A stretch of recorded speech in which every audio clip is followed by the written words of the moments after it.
al cielo en un torbellino. Lo vio Eliseo y clamó: Padre mío, los carros de Israel y su gente de a caballo. Y no lo vio más. Entonces tomó sus vestidos y los rasgó en 2 pedazos. También recogió el manto de Elías que le había caído y regresó y se paró a la orilla del Jordán. Y tomando el manto de Elías que se le había caído, golpeó las aguas y dijo: ¿Dónde está el Señor, el Dios de Elías? Y cuando él golpeó también las aguas, éstas se dividieron a uno y a otro lado, y pasó Eliseo. Vamos a tener un momento de oración, hermanos.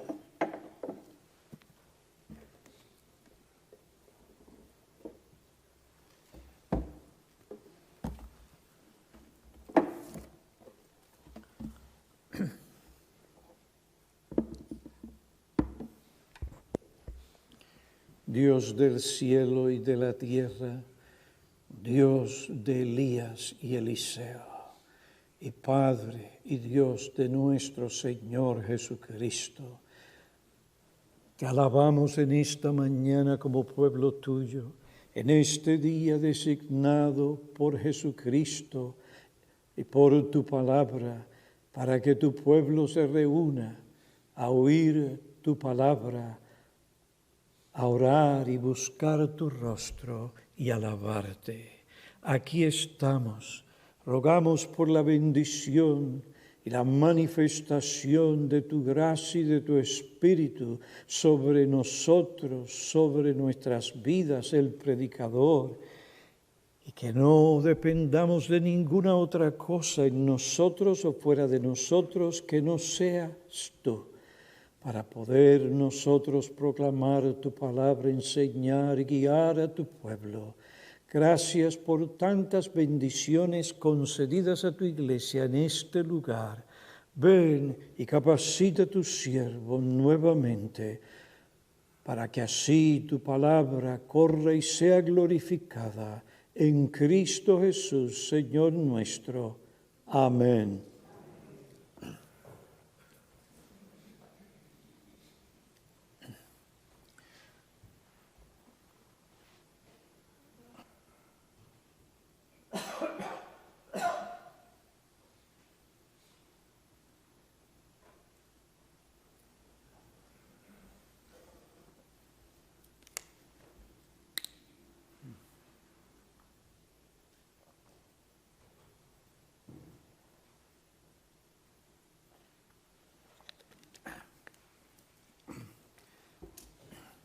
Ustedes van a estar orando por mí mientras yo presento la palabra del Señor.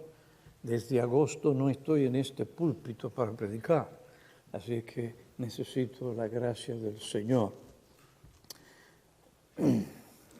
Leímos el segundo libro de los Reyes, capítulo 2, versículos 11 al 14. Este pasaje bíblico habla sobre la confirmación del llamado de Eliseo al oficio de profeta y de líder espiritual en Israel. Dios llamó a Eliseo a realizar la obra en Israel que guardaría, animaría y preservaría al remanente escogido por su gracia, y de esa manera cumplir los propósitos redentores de Dios. Por medio del ministerio de Eliseo continuaría la reforma y el juicio que el profeta Elías había comenzado. Continuaría el ministerio profético en Israel. La nación de Israel sería guardada y preservada. El nombre de Dios sería vindicado delante de las naciones. Esta era una tarea difícil y sumamente peligrosa en aquellos días. Ningún ser humano o grupo religioso podría por sí mismo realizarla. Para poder hacer esta obra, Eliseo tenía que depender completamente de Dios. Solo Dios podía darle la capacidad, el poder necesarios para él cumplir su llamado como profeta y como el líder espiritual que por los próximos 50 años había de guiar y dirigir al pueblo de Dios. Eliseo entendió esta verdad. Por esa razón, cuando el profeta Elías le dijo, pide lo que quieras que yo haga por ti antes de que yo sea separado de ti. Eliseo le respondió, con su sensibilidad y percepción espiritual, te ruego que una doble porción del Espíritu de Dios sea sobre mí. Oh Padre mío, lo que yo necesito para realizar esta gran obra difícil y peligrosa, es el poder y la unción del Espíritu de Dios. Sin esto no podré hacerla. Observen, Eliseo no pidió riquezas, ni prestigio, fama, popularidad, ni un gran ejército, ni estar libre de toda aflicción. Lo que él pidió fue una doble porción del espíritu de Elías. Pidió una unción especial del Espíritu de Dios. Pidió que el Espíritu reposara sobre él. Pidió poder espiritual y la capacitación necesaria para poder cumplir la obra de Dios como profeta y subrayo, líder espiritual del pueblo de Dios. Y hermanos, como las Escrituras enseñan, esto fue lo que sucedió. Una doble porción del espíritu de Elías vino sobre Eliseo. Esta unción confirmó su llamado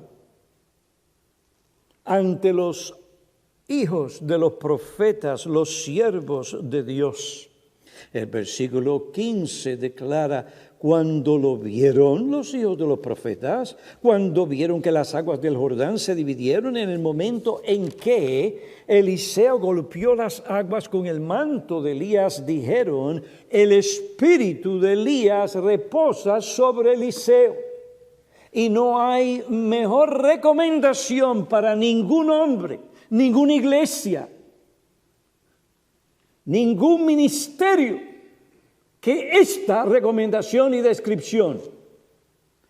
Porque podemos tener de todo. Podemos tener actividades, ministerios, aquello, lo otro, ser conocidos, pero si sobre nosotros no descansa el Espíritu de Dios, estamos perdidos. La obra espiritual de Dios en el corazón de los hombres no podrá ser realizada, punto. El Espíritu de Dios reposó sobre Eliseo, su vida y ministerio. La mano poderosa de Dios estuvo todo ese tiempo de ministerio sobre este gran hombre de Dios. Ahora, consideremos brevemente algunos datos básicos sobre la confirmación del profeta Eliseo. El primer dato básico es la determinación divina. La determinación divina fue llevarse a Elías. El tiempo de Elías y su ministerio habían concluido. Llega ese momento. Para mí también llegará ese momento. Dios quería llevarse a Elías. La obra de Dios no descansa sobre ningún hombre, sino sobre los hombros de Dios. Y ya Él había hecho provisión. Además, el Señor quería confirmar el llamado de Eliseo. Segundo dato básico, la determinación de Eliseo. Servir Elías hasta el fin, versículos 2 y 8. Yo le voy a sacar el jugo a este hombre hasta lo último. No padecía de inseguridad carnal. El hombre sabía dónde estaba lo que él necesitaba. Él no adoraba a hombres, pero sabía que el Espíritu de Dios reposaba sobre Elías. Fue la clave a todo su ministerio. Había una determinación divina. Hubo una determinación de parte de Eliseo. En tercer lugar, la petición de Eliseo, una doble porción del espíritu de Elías. Eliseo pidió la porción especial y doble que le correspondía al primogénito. Después de todo, él era el hijo espiritual de Elías, a quien él iba a sustituir. Además, Eliseo había sido llamado oficialmente por Dios para ese puesto en Israel. Él, como otro comentarista dijo, él pidió una doble porción del Espíritu. Y el pedido de Eliseo, cito, se encuentra en relación directa con Deuteronomio 21:17, donde indica el doble monto que el primogénito debía de recibir de la heredad del padre. Eliseo pidió esa doble porción, no con motivos egoístas o por altivez o porque la gente pensara que él era alguien o para tratar de probar algo, sino porque él quería tener el poder y la gracia para glorificar a Dios, para cumplir con su llamado, para beneficiar, salvar y preservar al pueblo de Dios, para que se cumplieran los propósitos de Dios en Cristo sobre el Mesías prometido, la salvación para el hombre. Cuarto dato espiritual. Vemos la reacción de Elías, versículo 10.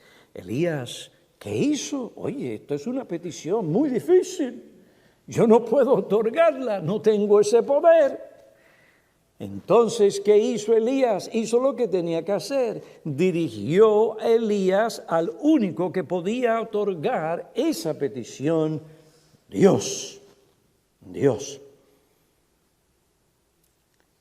El quinto dato es la respuesta del cielo en los versículos 11 al 14. Una unción especial del cielo vino sobre Eliseo y prueba de esto lo vemos en el milagro que Eliseo realizó. Se dividieron las aguas del Jordán y el hombre cruzó, así como anteriormente había sucedido cuando el profeta Elías hizo lo mismo.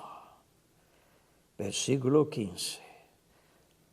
Finalmente, el resultado del milagro de Eliseo, versículo 15. El resultado del milagro de Eliseo fue el reconocimiento de la unción especial que Eliseo recibió. Esta unción confirmó ante los ojos de los hijos de los profetas el llamado de este hombre y ante el pueblo de Dios.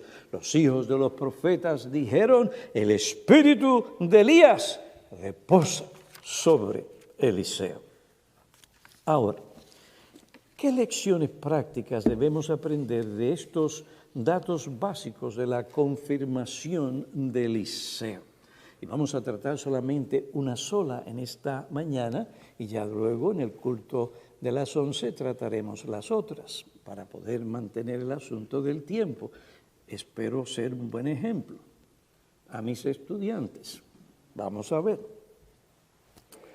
Ahora, ¿qué lecciones prácticas debemos aprender? En primer lugar, esta confirmación nos enseña que Dios siempre da a sus siervos lo que ellos necesitan para realizar la obra que Él les ha mandado.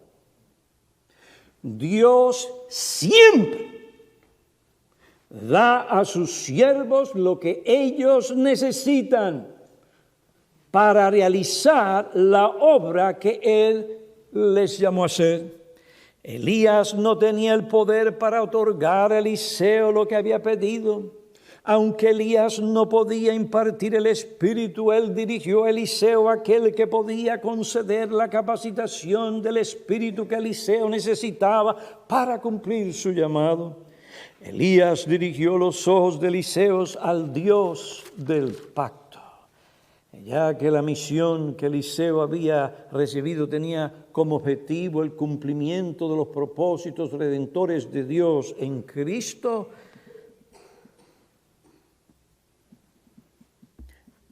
el único agente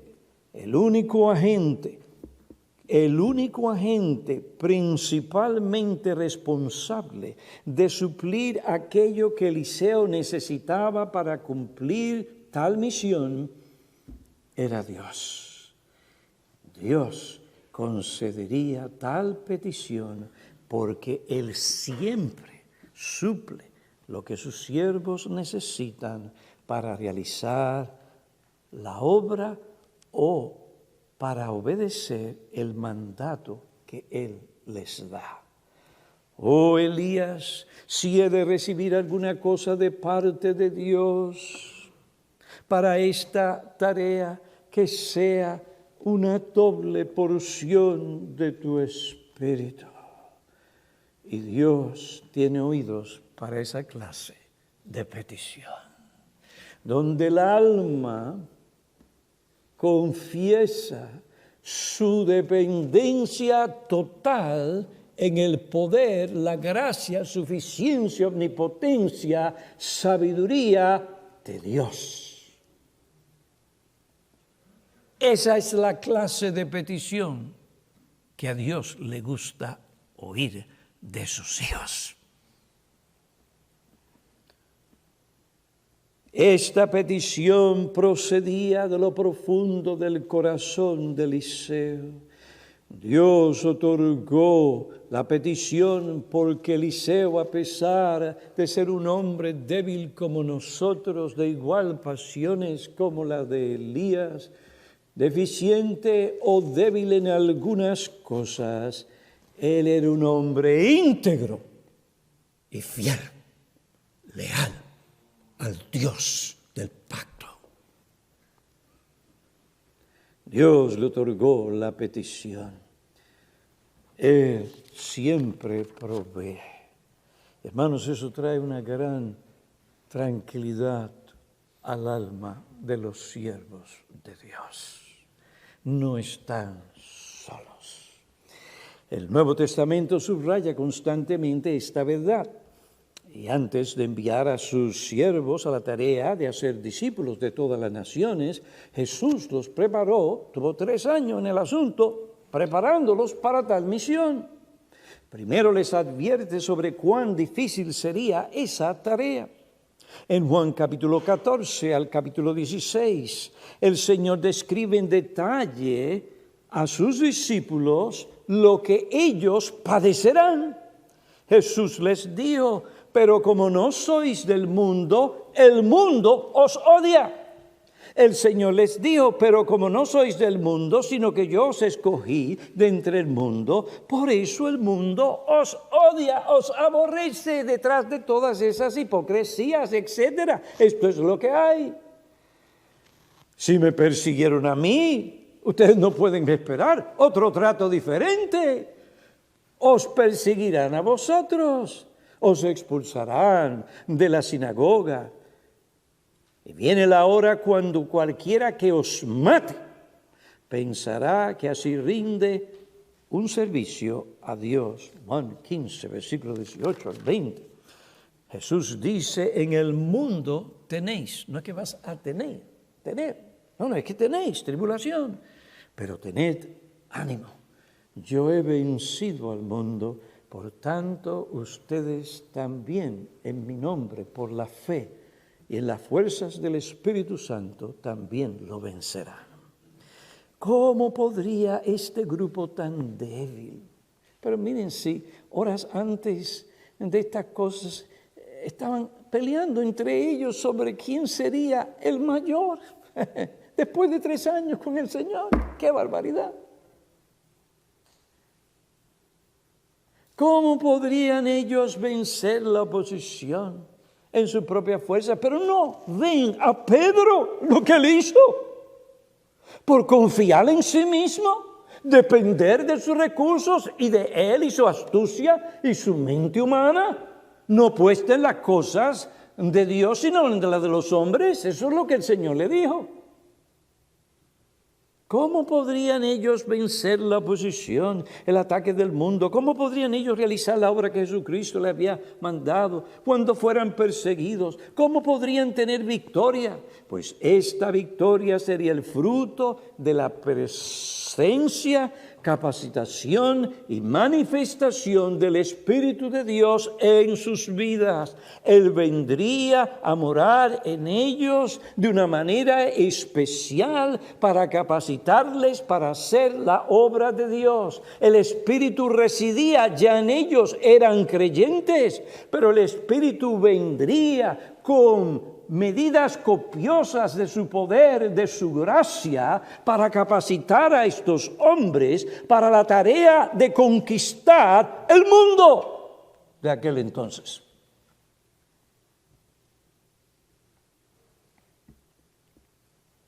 Jesús les dijo: yo no os dejaré huérfanos, yo rogaré al Padre y Él os dará otro consolador para que esté con vosotros para siempre.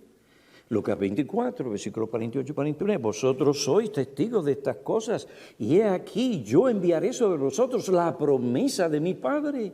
Pero vosotros permaneced en la ciudad hasta que seáis investidos de poder de lo alto. Eso es lo que hace la diferencia en cualquier iglesia y ministerio. Es no celebridad, sino el poder de lo alto. Ellos hicieron lo que el Espíritu les mandó, esperaron, y mientras esperaban no estaban inútiles, no estaban perdiendo el tiempo, estaban clamando a Dios que cumpliera la promesa que Él había prometido. Esperaban el cumplimiento de la promesa. Hechos capítulo 2, versículo 1. Y cuando llegó el día de Pentecostés, estaban todos juntos en un mismo lugar. Y de repente vino del cielo un ruido como de una ráfaga de viento impetuoso que llenó toda la casa donde estaban sentados, y se le aparecieron lenguas de fuego que repartiéndose se reposaron o posaron sobre cada uno de ellos. Versículo 4, y todos fueron llenos ¿de qué? Ya tenían el Espíritu que les había regenerado. Fueron llenos del Espíritu Santo. Y comenzaron a hablar en lenguas según el Espíritu les daba habilidad para expresarse. ¿Y qué clase de lenguas eran estas? Eran lenguas que se podían entender. Se trataba de diferentes idiomas o dialectos. Los versículos 6, 8 y 11 dicen que cada uno de los que le oían, les oían hablar en su propia lengua o dialecto. Versículo 11, cretenses y árabes dijeron: los oímos hablar en nuestros idiomas. ¿De qué? ¿Para qué se les dio el Espíritu? Para que hablaran de las maravillas de Dios en Cristo. Que hay salvación para los que están perdidos en tinieblas. Hay salvación del diablo, del pecado y del mundo. Hay esperanza de vida eterna. Observen, el Espíritu vino sobre ellos soberanamente. No hubo imposición de manos sobre alguna persona. No había una persona diciéndole a otra que repitiera ciertas palabras o que hiciera esto o aquello otro para que recibiera el Espíritu. Nadie le dio por la cabeza a otro para que se cayera en el piso y recibiera el Espíritu. Esto fue algo que sucedió de repente, algo que ellos no podían por sí mismos controlar. Y se les dio el Espíritu Santo para que los apóstoles proclamaran el mensaje sobre las maravillas de Dios. Es decir, ellos proclamaron lo que Dios había realizado en la persona, obra, muerte resurrección del Señor Jesucristo para salvar a hombres de la miseria, del pecado, de la perdición y de la condenación eterna en el infierno. Pedro, que fue uno de los que recibió el poder de lo alto, poniéndose de pie, explicó lo que sucedió y proclamó el Evangelio de Cristo. El resultado de esa capacitación espiritual para testificar y predicar eficazmente el Evangelio lo vemos en los versículos 37 al 42. Esta gente fueron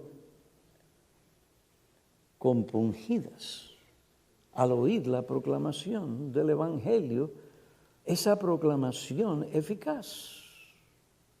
¡Qué poder! Dios traspasó sus corazones como si fuera una daga en el corazón que trajo convicción profunda de pecado y se vieron muertos, culpables, en necesidad de la salvación y dijeron, ¿qué haremos para ser salvos? Arrepentíos y recibiréis el poder del Espíritu. Y estos que recibieron la palabra, dice el texto, fueron añadidos a la iglesia. Y ellos continuaban bajo la doctrina apostólica. Dios había dado una tarea a sus discípulos, ser testigos y predicadores a todas las naciones. Un grupo que representaba a las naciones fue reunido en Jerusalén y allí escucharon el mensaje en su propio idioma.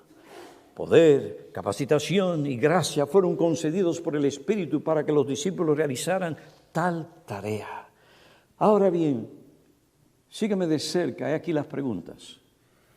¿Cómo podemos evangelizar eficazmente a los pecadores? Endurecidos en su maldad.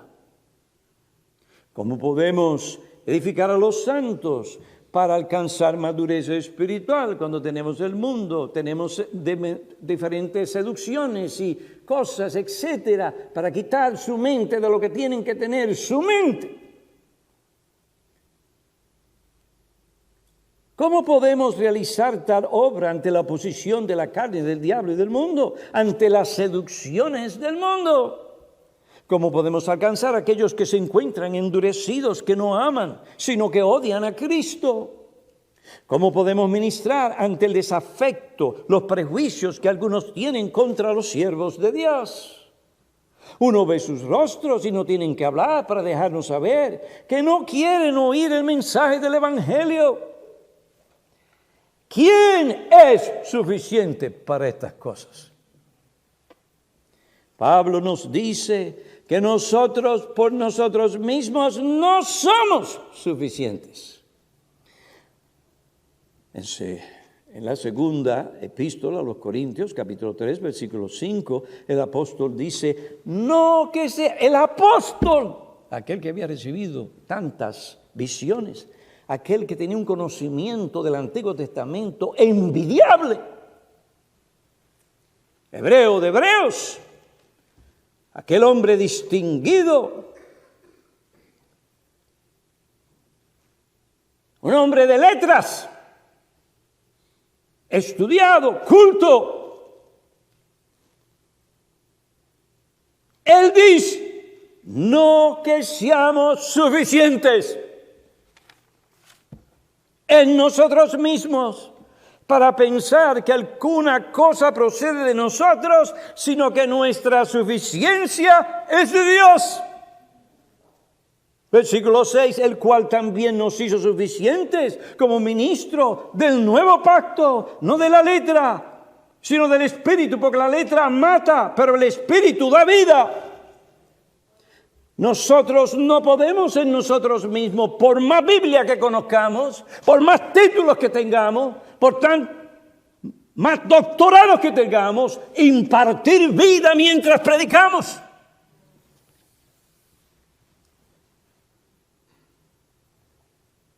Y eso lo vemos domingo tras domingo en la iglesia. Usted le predica a los incrédulos y todavía están ahí. Hijos nuestros, familiares nuestros, vecinos nuestros, todavía están endurecidos amando sus pecados.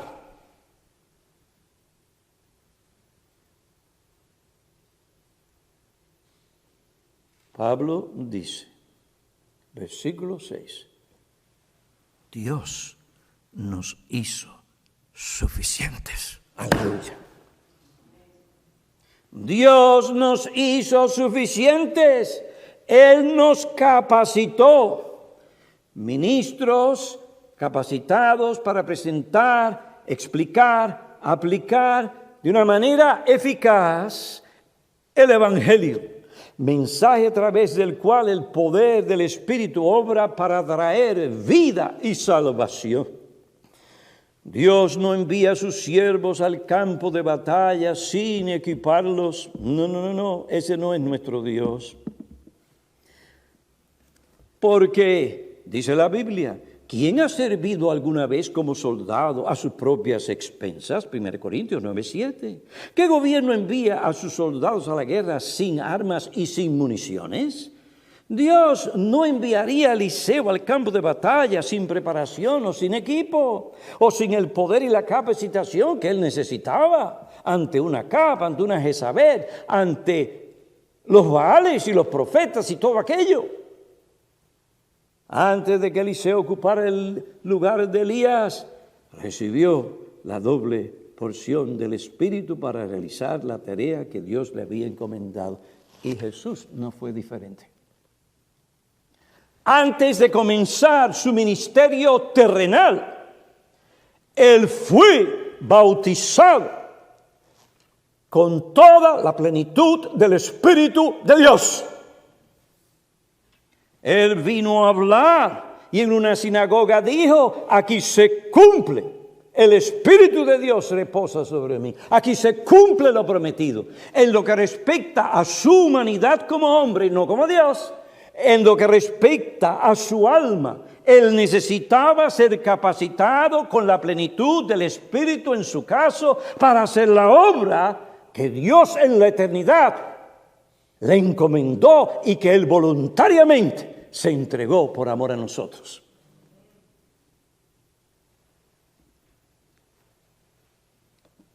Al enfrentar nuevos retos como congregación bautista y reformada de North Bergen, y ver cómo Dios continúa aumentando nuestros números, al ser consciente de la responsabilidad pastoral que esto representa, al ver las puertas de ministerio que Dios continúa abriendo para que nosotros como iglesia proclamemos el mensaje del Evangelio, al percibir las demandas bíblicas que Dios hace de nosotros como ministros del nuevo pacto y de nosotros como iglesia, al ver cuán necesario es que estemos firmes en la verdad y en las cosas que Dios nos ha enseñado y en la herencia que hemos recibido, al ver la necesidad de guardarnos de las nuevas corrientes e influencias que están siendo introducidas o que han sido introducidas en algunos círculos cristianos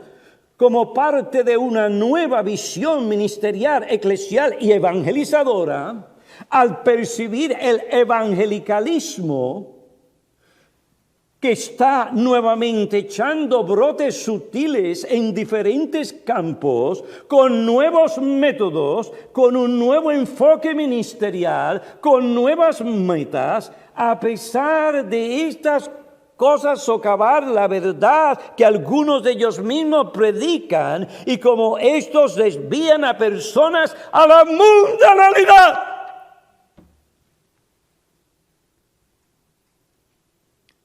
Al ver la creciente mundanalidad en diferentes congregaciones y aún en la nuestra.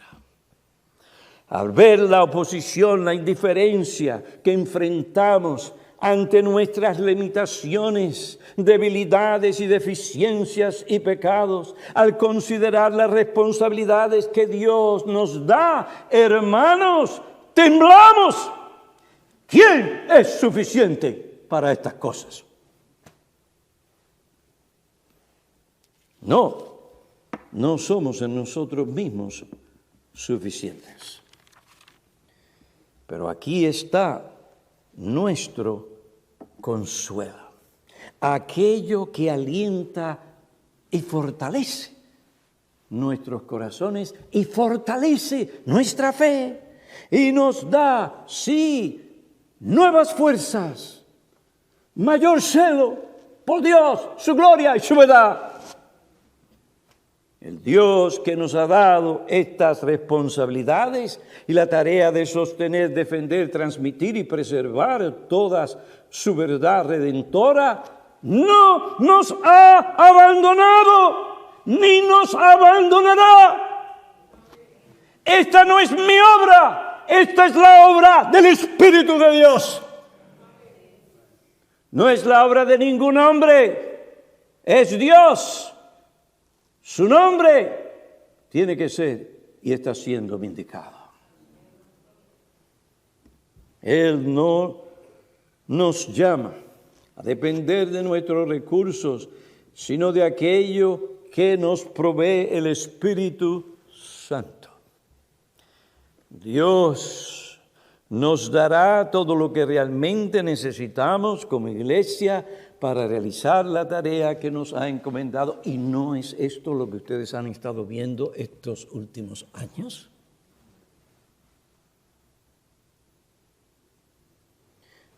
Ninguno de nosotros aquí damos pastores a la iglesia, solo Cristo.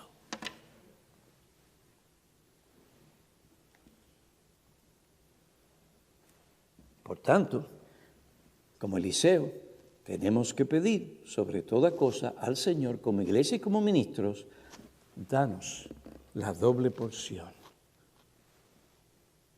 que le corresponde al Hijo primogénito. Danos medidas copiosas de tu Espíritu. Tenemos que pedir medidas copiosas del Espíritu no para que podamos explicar a otros la manera extraordinaria en que nos sentimos o para que podamos describir los sentimientos que esa supuesta experiencia nos llevó a sentir o para que podamos hablar sobre lo maravilloso y emocionante que fue esa experiencia. No, pedimos medidas copiosas del Espíritu para, como otro dijo, podamos trabajar arduosamente en la obra del Señor. Pedimos medidas copiosas del Espíritu para que podamos vivir la vida cristiana, una vida ordenada, hogares ordenados, según los principios y las normas no del mundo ni de nuestros hijos, sino de Dios. Pedimos la unción del Señor para que nuestro testimonio a nuestros hijos, en nuestras casas, sobre Cristo y su palabra, sea eficaz. Pedimos medidas copiosas de su Espíritu, tenemos que pedirlo para que podamos dirigir eficazmente nuestro culto familiar, para que nuestro testimonio a nuestros vecinos sea eficaz, para que podamos amar a nuestras esposas como Cristo amó a la iglesia. Necesitamos el poder del Espíritu de Dios para dirigir nuestros hogares en el temor de Dios, según su palabra. Necesitamos medidas copiosas del Espíritu para que podamos formar a aquellos ministros que la iglesia de Cristo necesita hoy. Y no son más celebridades, sino hombres con un corazón pastoral, de siervos. Necesitamos medidas copiosas del Espíritu para que podamos vivir vidas consecuentes con la enseñanza de la palabra de Dios, para guardar la unidad del Espíritu en el vínculo de la paz. ¿Cómo ustedes esperan que nosotros recibamos la bendición de Dios si permitimos la división en la iglesia? Imposible. Dios nos habló, tenemos que oír, tenemos que practicar y aplicarlo. Hermanos, invoquemos el nombre de nuestro Dios para que el Dios de Elías, Eliseo y de Cristo envíe mayores medidas copiosas de su Espíritu sobre nosotros. Un ministro de Edimburgo correctamente declaró: el Dios de Elías y de Eliseo es también nuestro Dios.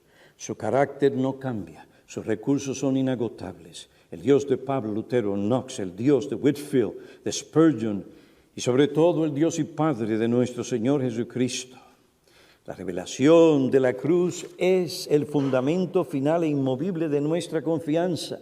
Por esto podemos invocar su nombre con la confianza de que si nuestro corazón es leal, Él, Dios, no nos faltará en la hora que más lo necesitamos. Nuestra debilidad no será un obstáculo para que Él pueda ejercer su poder. Al contrario, puede ser el elemento que le lleve a nuestro Dios a obrar en nosotros.